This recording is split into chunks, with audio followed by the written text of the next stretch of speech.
Schools are starting back this week for many students, teachers, and parents and school communities. In my own family, my wife, who is a career high school teacher, is busy preparing for her classes in a week, and so are my three children, preparing to spend a semester learning virtually online rather than the traditional experience of learning in person.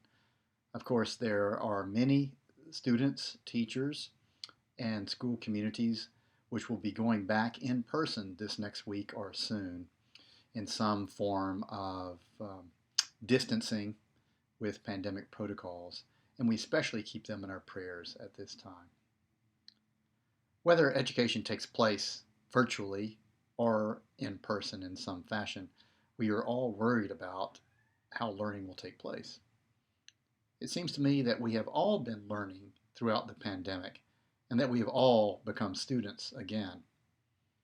We've learned about the necessities of racial justice, about the necessity for the provision of health care, about the vital importance of education and of community in whatever form it takes.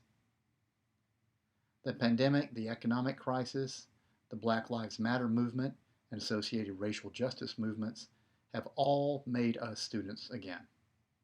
We're learning new ways and in new places, outside the classroom, outside of traditional textbooks, for many adults, outside of the office building and the workplace, for all of us, outside the walls of the church.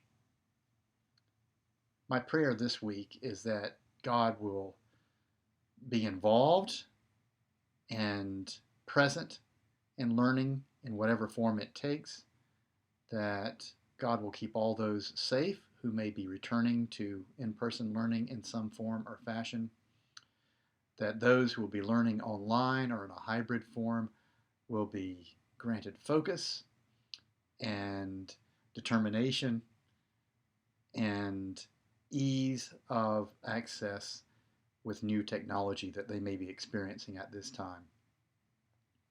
And I pray that God will continue to teach us what it is God would have us learn in this time.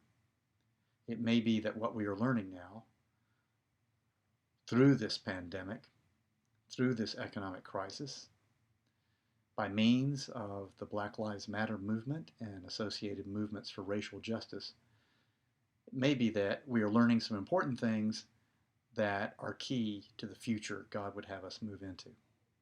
May it be so.